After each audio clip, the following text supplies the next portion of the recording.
I'd like to thank the CHIPS organization this evening for allowing me the opportunity to film a little information on Lorain City Schools and be able to be shown at the same time as Candidates Night. It's a very valuable program that they have, and I'm glad to be able to be part of it.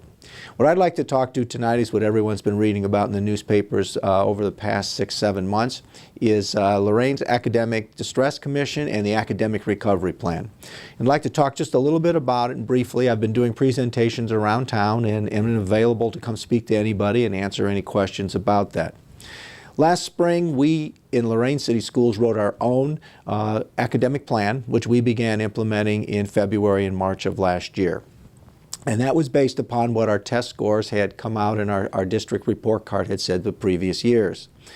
In March of that year, when the report cards were finally released, under Ohio Revised Code 3302.10, there has to be an academic distress commission formed in a district that hits a number of marks. And one of those is to be an academic emergency and not hit your AYP. Lorain had hit the mark at that point. The state superintendent of public instruction then appointed people, and Lorain School Board appointed people to serve on an academic distress commission. They were formed in April and immediately began their work in May.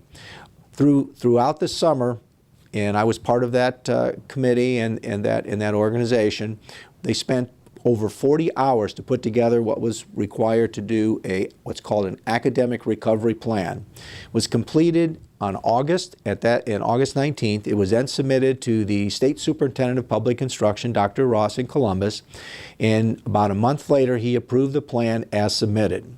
The plan itself is over 16 pages long, and it is listed on our website if you'd like to go to Lorain City Schools website and take a look at the plan. Basically what the plan says is this, that we have to address our academic areas that need improvement. The plan states on how the commission will be put aside and we can move forward.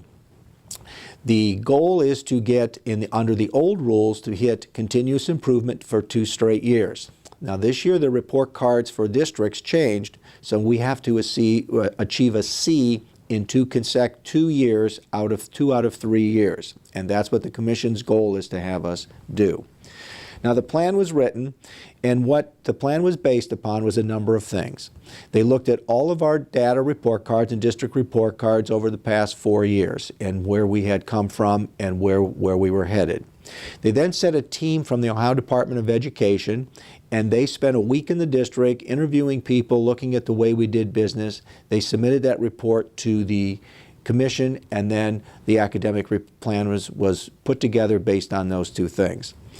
They have a number of items that they do. They have annual goals, long-term goals, and quarterly goals. In addition to that, what they took were those overreaching goals, of which you can read on the internet, and they put them into 5 priorities. And this is what we are focusing on, and the whole district is putting a lot of emphasis on. Those five priorities are: 1, school climate and culture; number 2, pre-kindergarten through 3rd grade literacy; rigorous, relevant curriculum and instruction; student and staff attendance; and financial support of academic achievement. Now, under each of those 5 areas, there's listed a number of strategies that we are putting into place to make that happen within the district. A couple of items under those. Under school climate and culture, which is priority number 1 for the district, is review the district mission and vision. We'll be putting together a strategic planning committee come January, February, and spend on the spring working through our district vision and mission and looking at where we want to go for 5 years. They want us to continue to create partnerships with our foundations and other local organizations, which we've made a major effort to make that happen. They want us to research similar districts such as ours, which we've reached out to a number of districts on what are their successes and what can we learn from other cities that are similar to what we're experiencing. We are to develop and implement a family communication plan. Under this communication plan, they want teachers to contact students and parents at home for positive and also a comprehensive outreach and support for the families. be looking for a survey that's going to be coming out. We're going to be doing 2 separate surveys, one for staff and then one for the community. The results of those surveys will serve us well on where we're going to head in the future. So please take the time to fill those out.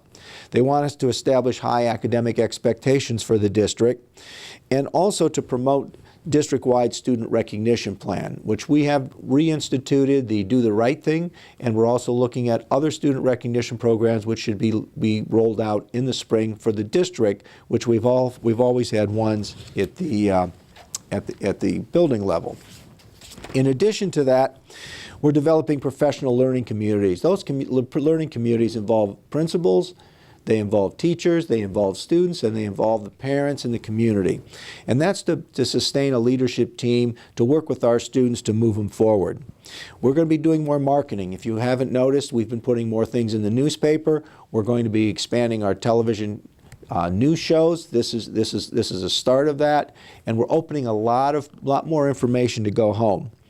We will be looking at a human resource plan.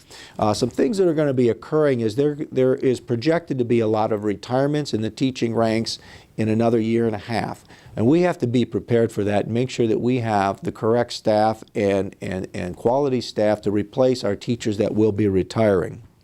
Next priority is pre-K-3 literacy. There's been a number of articles in the paper on that.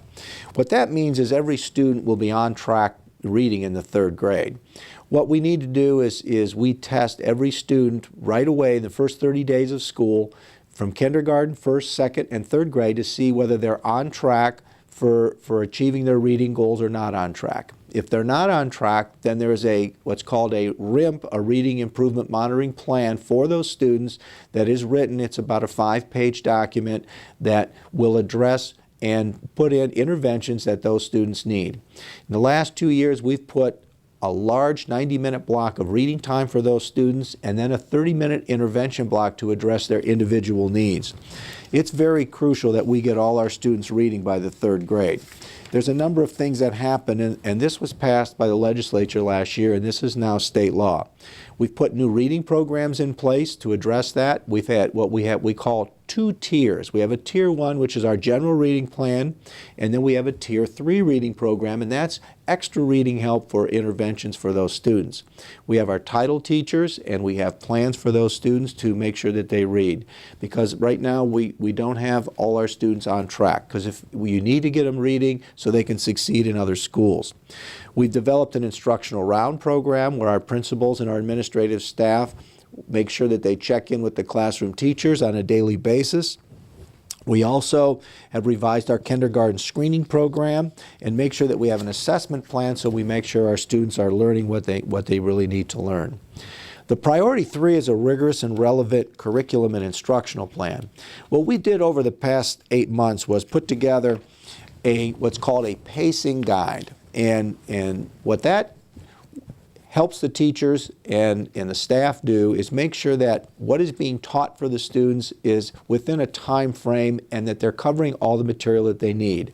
With the new state law, we have a new Common Core curriculum which will be implemented.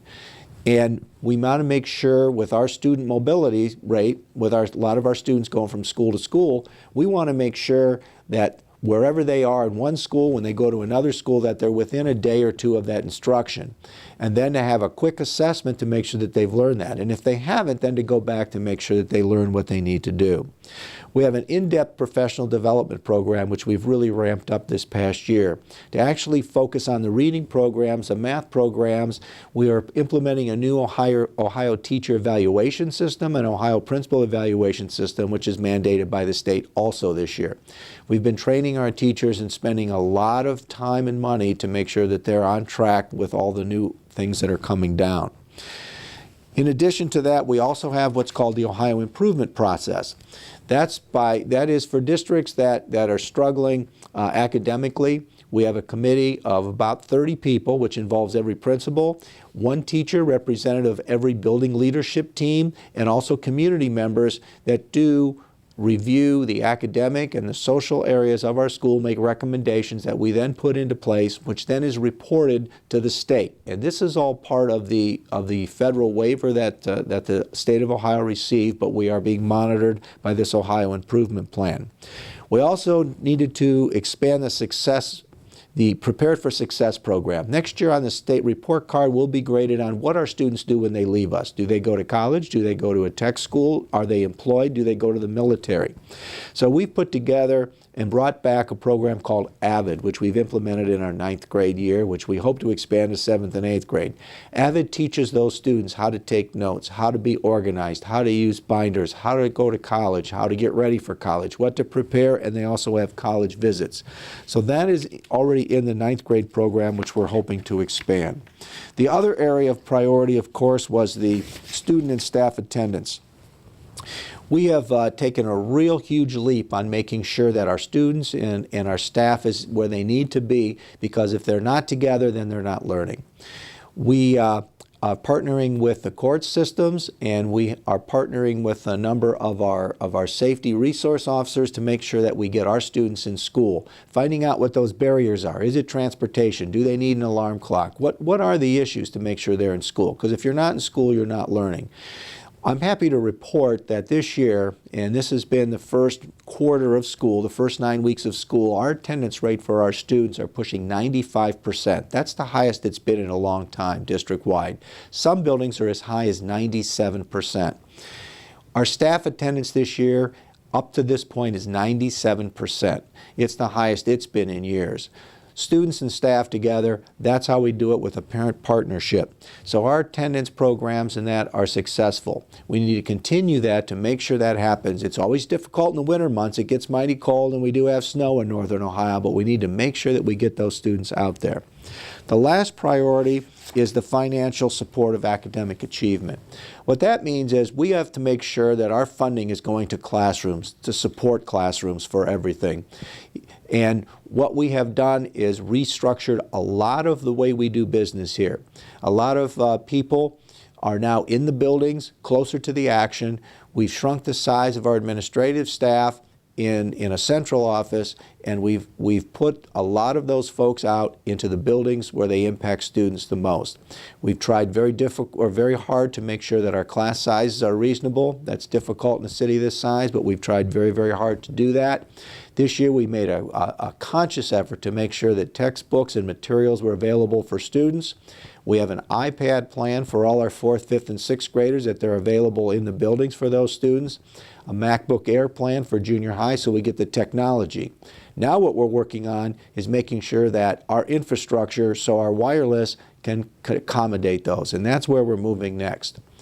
There's a lot of issues that we're moving forward on, and we feel we're making good progress. With our commission meetings meet once a month, our board meetings meet on the opposite Tuesdays of those commission meetings, and we're moving forward. We welcome you to come into our buildings. You can look on our website for any kind of information, what to visit, where to go, and help our students. We're always looking for volunteers. We'd love to have you help and have us come in and help the students read. They really appreciate it. And once again, I thank the CHIPS organization for allowing me this opportunity to bring you up to speed on the Academic Recovery Plan for Lorain City Schools. Thank you.